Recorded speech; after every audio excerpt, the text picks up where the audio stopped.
Hi everyone, मैं वीरेंद्र कुमार आप सभी का अपने चैनल बीकेसी लर्निंग पॉइंट पर स्वागत करते हैं।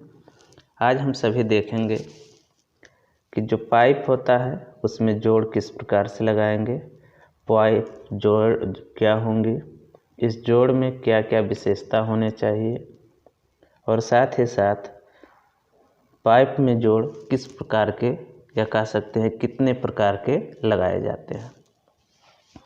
तो इसमें हम सबसे पहले बात करते हैं पाइप जोड़ की कि पाइप जोड़ होता क्या है।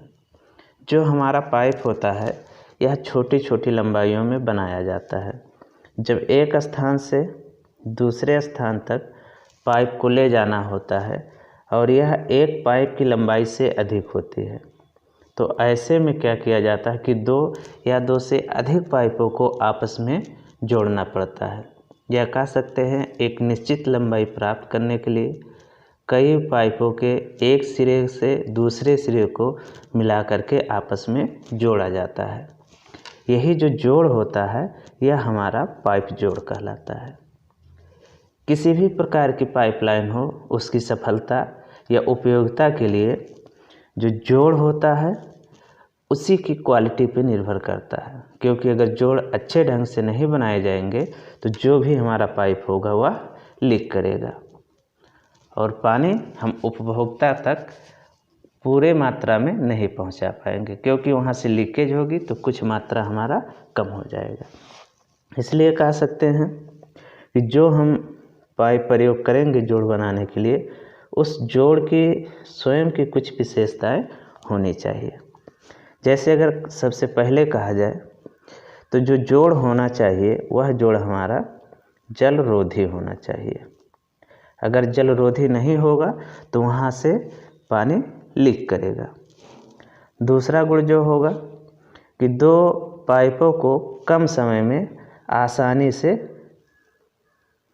या कह सकते हैं कि सरलता से जोड़ा जा सके।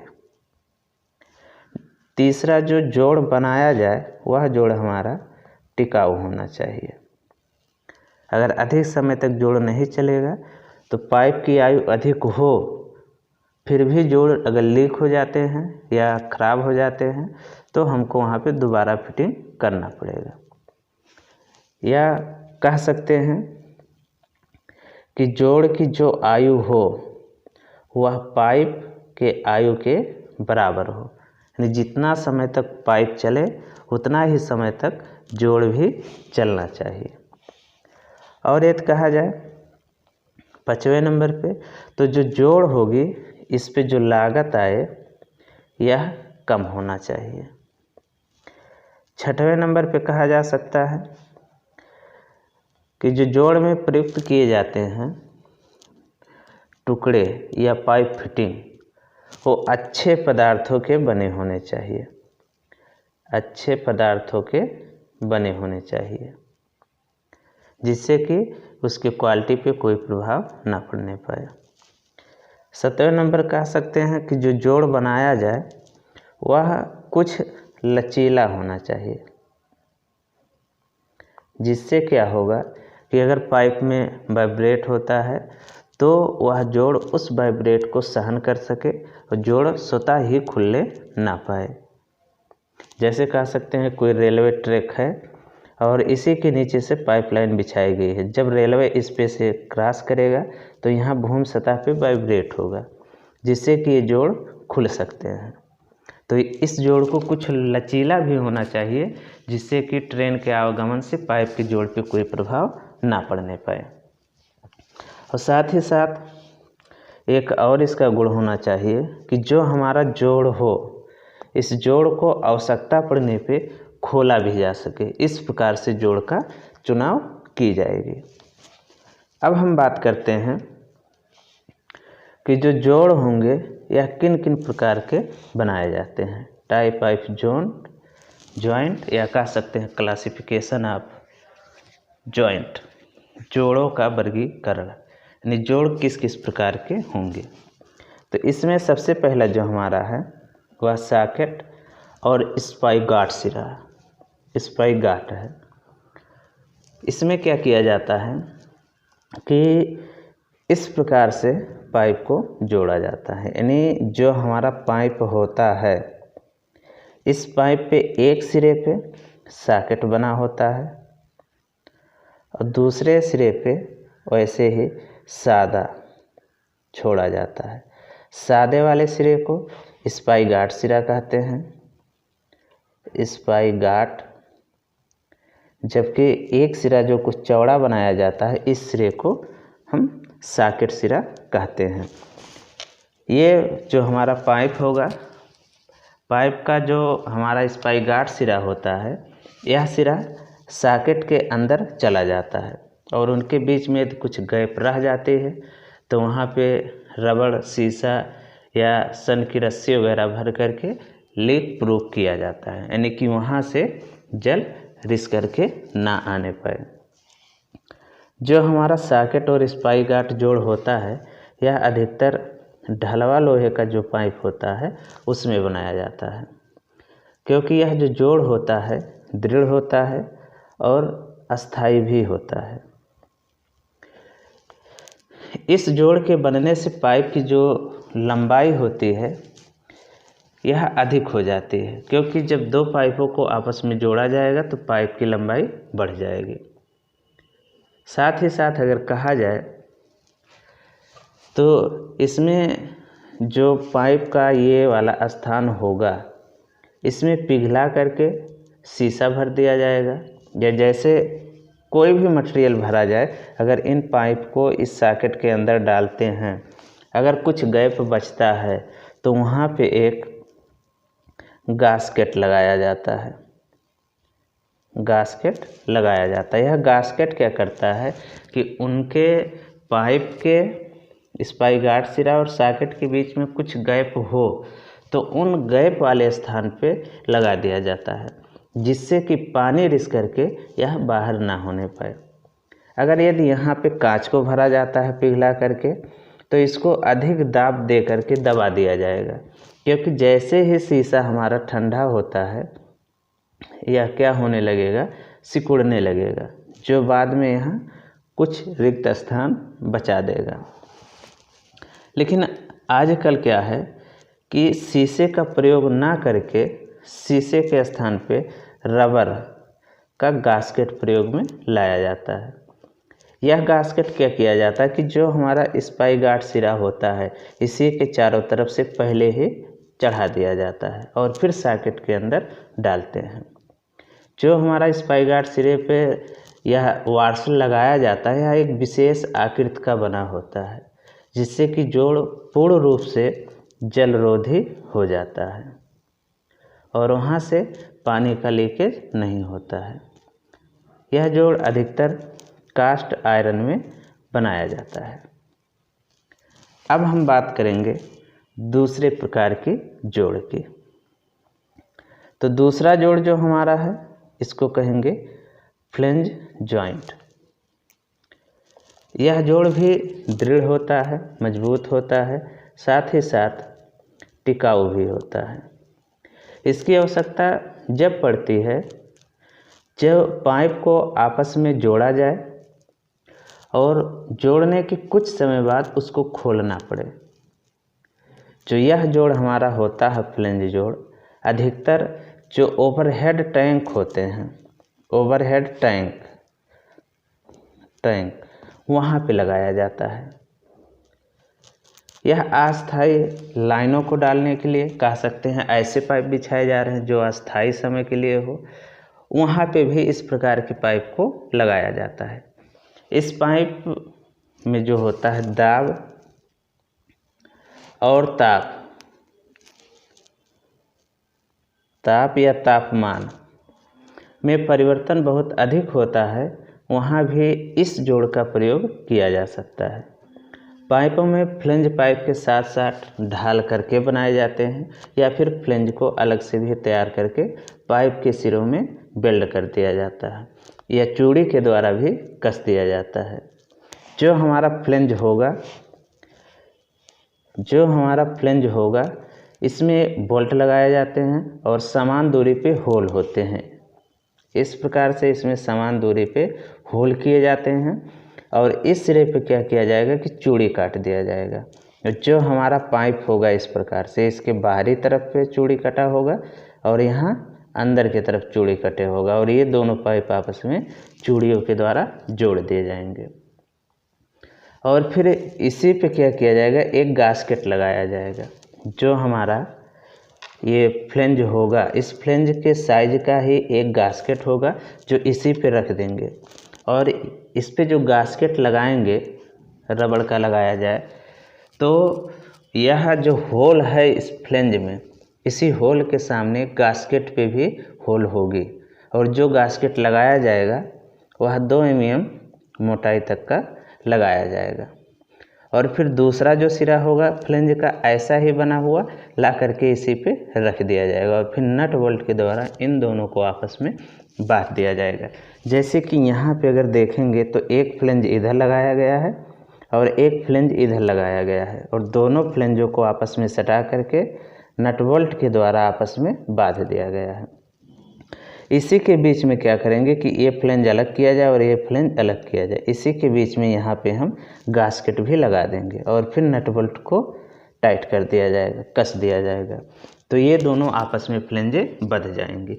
जैसे कि अगर देखा जाए तो यहाँ पे जो हमारी पाइप है इस पाइप पे दिखाया गया है कि एक पाइप इधर से जा रही थी, लेकिन यहाँ जो फ्लेंज दिखाया गया है ये पाइप के साथ ही ढाले गए हैं, यानी फ्लेंज को अतिरिक्त ला करके पाइप से नहीं जोड़ना है। यहाँ पे जो चित्र में दिखाया गया है तो यहाँ पे देखेंगे कि जो हमारा पाइप है इस पाइप में फ्लेंज जो लगाया गया है यह फ्लेंज पहले से ही बन करके ही आया है और दूसरा जो पाइप होगा उस पर भी फ्लेंज पहले से ही बन करके आया है। इन दोनों पाइपों को आपस में सटा दिया जाएगा और पाइपों के फ्लेंजों के बीच में गास्केट रख करके और नट बोल्ट को टाइट कर दिया जाएगा। तो ये दोनों फिक्स हो जाएंगे और यहाँ से जल भी बाहर डिस करके नहीं आएगा। तो अगर इस प्रकार से किया जा रहा है तो यह हमारा फ्लेंज जोड़ कहलाता है। जो यहाँ पे पाइप प्रयोग किए जाएंगे ये उस पे ढाल करके ही फ्लेंज आता है। तो इस प्रकार से पाइप पे हमारा फ्लेंज बना होगा, ऐसे करके फ्लेंज बना होगा और इसी पे यहाँ पे समान दूरी पे होल होंगे कि अगर किसी भी पाइप को दूसरे पाइप से जोड़ा जाए तो जो ये होल होंगे फ्लेंज के अंदर या फ्लेंज पे तो ये दूसरे पाइप के होल सीधा सीधा उसी के सामने ही आ जाए। अगर सामने नहीं आएगा तो दो फ्लेंजों को आपस में जोड़ना कठिन हो जाता है। तो ये हमारा हो जाता है फ्लेंज जोड़। अब हम बात करते हैं अगले प्रकार की जोड़ की, जो हमारा होगा प्रसार जोड़। यह जोड़ उन स्थानों पे बनाया जाता है जहां अधिकतर क्या होता है कि तापमान का परिवर्तन होता है। जब तापमान परिवर्तित होता है तो पाइपों में क्या होता है कि हल्का सा प्रसार और संकुचन होता है। यह इतना कम होता है कि इसको नगण्य भी मान लिया जाता है, लेकिन कोई भी वस्तु ऐसी नहीं है जिस पे तापमान का प्रभाव पड़े और उसके आकार में कोई परिवर्तन ना हो।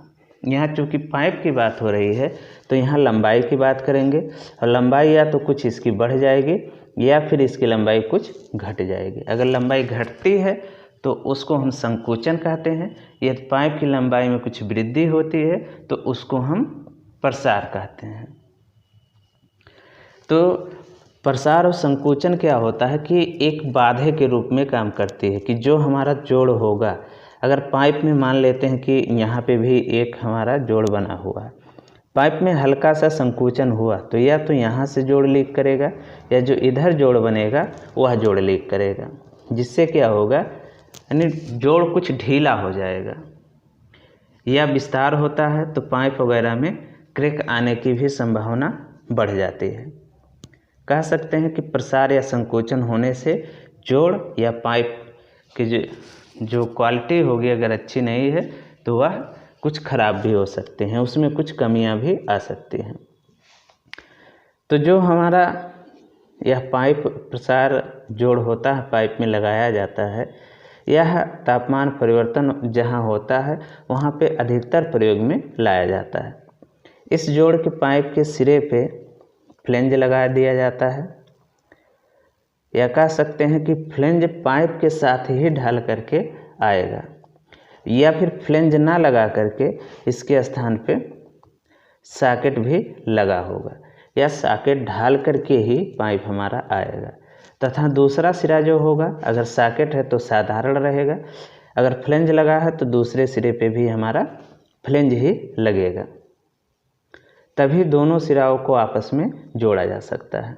अब मान लेते हैं कि स्पाइक गार्ड अगर है और फ्लेंज लगा हो, ये लगा है सॉकेट, तो स्पाइक गार्ड वाले सिरे को क्या करेंगे, सॉकेट के सिरे में डाल करके उसमें एक और अनुगामी रिंग डाल देते हैं, जिसको गास्केट के रूप में प्रयोग किया जाता है। यह अनुगामी रिंग डालने के बाद क्या करेंगे कि इसको टाइट कर दिया जाएगा, जिससे क्या होगा कि वह हमारा मजबूती से बढ़ जाएगा और यह अनुगामी रिंग दूसरे पाइप के स्पाइक गार्ड सिरे पर या सादे सिरे पे आसानी से आगे पीछे खिसक सकता है। यानी इस प्रकार से, जैसे कि यहाँ पे दिखाया गया है फ्लेंज के साथ, अगर यहाँ से पाइप को और यहाँ से पाइप को जोड़ दिया जाता है तो यहाँ पे क्या होगा कि ये जो गास्केट लगाए गए हैं, यहाँ गास्केट ना कह करके इसको अनुगामी रिंग कहा जाता है। और यह आवश्यकता अनुसार अगर यहाँ से और यहाँ से साथ ही साथ यहाँ से अगर इसको दबाया जाएगा तो इसमें कुछ संकोचन भी हो सकता है और कुछ प्रसार भी हो सकता है, या कह सकते हैं कि यह आगे पीछे खिसक सकता है। जैसे कि यहाँ पे है, अगर पाइप इधर खींचते हैं इस दिशा में खींचा जाता है और इस पाइप को इस दिशा में खींचा जाता है, तो जो ये रिंग लगाए गए हैं इसमें कुछ प्रसार और संकोचन हो सकता है, या कह सकते हैं ये आगे पीछे खसक सकते हैं।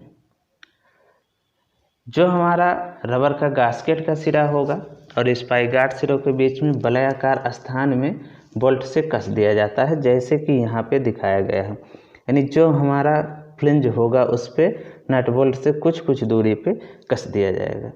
इससे क्या होगा कि ये पाइप दोनों आपस में फिक्स हो जाएंगे।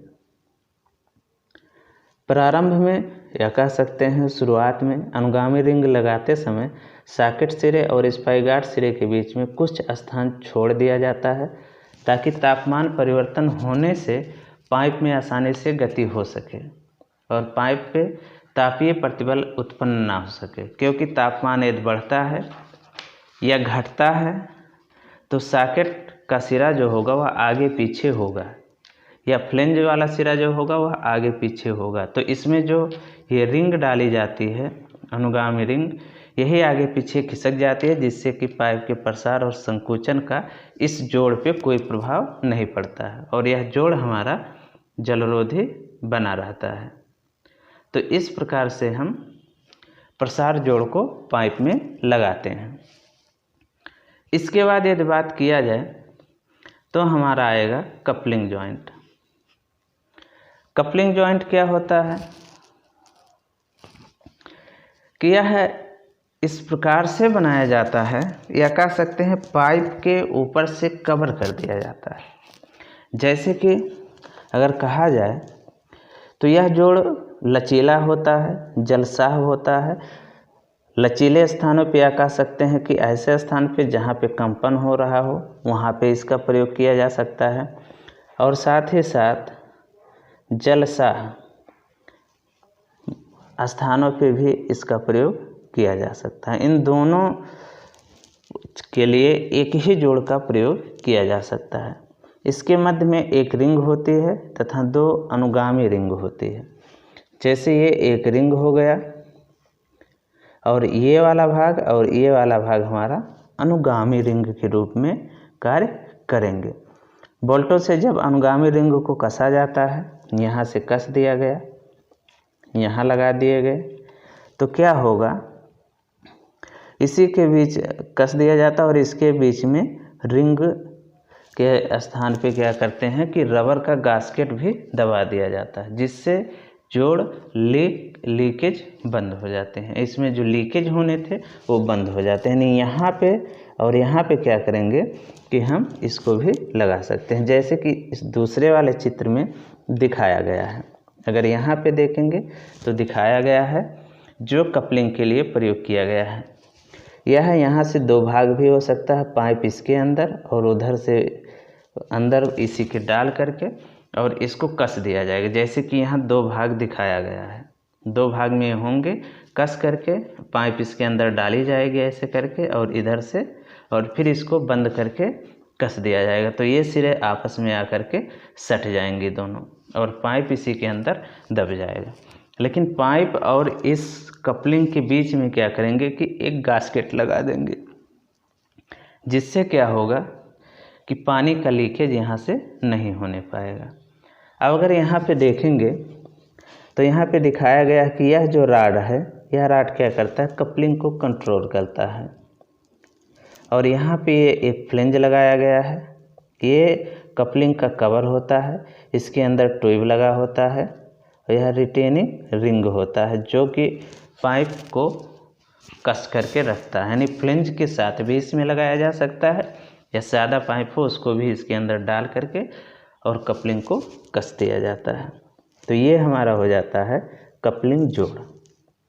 इसके बाद हम बात करते हैं बेल्ट जोड़ की। जिस स्थान पे बहुत अधिक कंपन या आघात होते हैं वहाँ पर बेल्ट किए गए जोड़ का अच्छा माना जाता है और वही जोड़ वहाँ पे प्रयोग किया जाता है, क्योंकि कंपन आदि में जहाँ जोड़ ढीले पड़ जाते हैं वहाँ से या कह सकते हैं उस जोड़ से पानी का लीकेज शुरू हो जाता है या पानी वहाँ से लीक होना शुरू हो जाता है। इन जोड़ों को बनाने में दो पाइपों के सिरों को आपस में सटा करके और उन दोनों पे बेल्ट कर दिया जाता है। लेकिन आजकल यह बेल्डिंग वाला जोड़ प्रचलित नहीं है। जैसे कि अगर यहाँ पे जो चित्र दिखाया गया है, इस चित्र में देखेंगे तो हमको तीन पाइप दिखाया गया है। ये एक सीधी पाइप जा रही थी और ये यहाँ से 90 डिग्री पे मोड़ा गया और बीच में क्या किया गया कि एक एल्बो प्रयोग किया गया। इस एल्बो को इस पाइप के साथ सटा करके रखा गया और इसकी सतहों पे वेल्डिंग कर दी गई, जिससे कि यहाँ से पानी लीक ना हो। फिर यहाँ पे भी वैसे किया गया कि दूसरे वाले पाइप को ला करके एल्बो के दूसरे सिरे पे रखा गया और दोनों को वेल्डिंग कर दिया गया। अब यह पाइप हमारा इस प्रकार से ऐसे बन गया, यानी किसी दिशा में मोड़ा जा सकता है। यही हमारा सीधा भी हो सकता है कि एक पाइप इस प्रकार से बनी हो और दूसरा पाइप इसी से सटा करके आगे की तरफ बढ़ाया जाए और इन सिरों पे क्या किया जाए कि वेल्डिंग कर दिया जाए। तो किसी तरफ मोड़ करके भी वेल्डिंग किया जा सकता है या किसी सीधे दिशा में जाए तो वहाँ पे भी वेल्डिंग किया जा सकता है। तो इस प्रकार से पाइपों को आपस में वेल्डिंग करके भी जोड़ा जाता है। अब हम बात करेंगे चूड़ीदार जोड़ की। तो यह जोड़ छोटे व्यास या कह सकते हैं जो कम व्यास के इस्पात के पाइप होते हैं, इस्पात के, वहाँ पे लगाया जाता है। यह जस्तीकृत लोहे का पाइप, जस्तीकृत लोहे का पाइप वहाँ पे लगाया जाता है और पाइपों को आपस में जोड़ दिया जाता है। या कह सकते हैं घरों में जो जल की फिटिंग की जाती है वहाँ पे भी चूड़ीदार ही जोड़ अधिकतर प्रयोग में लाए जाते हैं। इनमें पाइप के सिरों और बाहर की तरफ चूड़ी कटी होती है तथा जो सॉकेट प्रयोग करते हैं, इस प्रकार का सॉकेट प्रयोग किया जाता है। इसके अंदर ये व्यास पे चूड़ियाँ कटी होती हैं, इसके अंदर की साइड में चूड़ियाँ कटी होती हैं, जो कि बनाने के लिए या कह सकते हैं पाइपों को आपस में जोड़ने के लिए ये वाला भाग क्या करेंगे, यानी कि जो हमारा ये है कह सकते हैं कि ये पाइप हो गया, पाइप के एक सिरे पे चूड़ी कटा हुआ है जबकि सॉकेट में अंदर की तरफ चूड़ी कटा है। तो ये भाग क्या करेंगे, इसी के अंदर डाल करके और चूड़ी को कस दिया जाएगा और पाइप हमारा जुड़ जाएगा। यह हमारा एक सॉकेट है, लेकिन जो सॉकेट दिखाया गया है इस सॉकेट को एल्बो सॉकेट कहते हैं, क्योंकि यह एल आकार का है। जहाँ पाइप को हमें मोड़ना होता है वहाँ पे इस प्रकार के सॉकेट का प्रयोग करते हैं। जैसे कि ये पाइप दिखाया गया है, इस वाले सॉकेट में फिक्स कर दिया गया। अगर यहाँ पे देखेंगे तो सॉकेट में अंदर की तरफ चूड़ी कटा है, जबकि जो पाइप हमारा है इस पाइप पे बाहर की तरफ चूड़ी कटा है। ये वाला भाग यहाँ ला करके फिक्स किया जाएगा, ये वाला यहाँ, और ये पाइप आपस में जुड़ जाएंगे। तो इस प्रकार से चूड़ीदार जोड़ बनाए जा सकते हैं। अब हम बात करते हैं पाइप फिटिंग की। तो पाइपों को कह सकते हैं कि पर्याप्त लंबाई के लिए या दिशा बदलने के लिए, पाइप के व्यास को कम या अधिक करने के लिए, या कह सकते हैं किसी भी स्थिति में जब पाइप को किसी दिशा में मोड़ना हो, व्यास कम करना हो, अधिक करना हो, तो वहाँ पे हम कुछ पाइप फिटिंग प्रयोग करते हैं। जो पाइप फिटिंग हमारे होते हैं यह प्लास्टिक के भी बने होते हैं, या कह सकते हैं स्टील के या तांबे वगैरह के भी बनाए जाते हैं। तो यहाँ पे अगर सबसे पहले हम देखते हैं तो यह हमारा बेंड होगा, यानी किसी दिशा में मोड़ा जाएगा। यह हमारा होगा एल्बो, जो टी आकार में मुड़ा होगा। यहाँ पे एक टी जोड़ दिखाया गया है, यहाँ सीधा पाइप दिखाया गया है, यह भी टी जोड़ ही दिखाया गया है, लेकिन यहाँ पे एक पाइप का व्यास कम किया गया है। यहाँ पे एक सॉकेट दिखाया गया है, जिसमें क्या होगा कि एक तरफ पाइप का व्यास अधिक होगा, एक तरफ पाइप का व्यास कम होगा। यानी जब पाइप के व्यास को कम करना होगा या बढ़ाना होगा तो इस प्रकार के सॉकेट का प्रयोग किया जा सकता है। यहाँ पे सेम व्यास के पाइप को सॉकेट के द्वारा जोड़ने के लिए दिखाया गया है। जबकि अगर यहाँ पे देखते हैं ये वाला, तो एक तरफ सॉकेट लगा है और एक तरफ चूड़ी काटी गई है, यानी पाइपों को ये भी जोड़ने के ही काम में लाया जाएगा। ऐसे अगर यहाँ पे देखेंगे तो वाई आकार का बना हुआ है, ये बेंड किया गया है, ये हमारा क्रॉस प्रकार का है। यानी सारे वही फिटिंग यहाँ पे भी दिखाए गए हैं जो कि पाइपों को आपस में जोड़ करके रखती है। अगर यह वीडियो आप सबको अच्छा लगे तो इस वीडियो को लाइक करिए, शेयर करिए तथा हमारे चैनल को सब्सक्राइब करिए। यह वीडियो देखने के लिए आप सभी का धन्यवाद।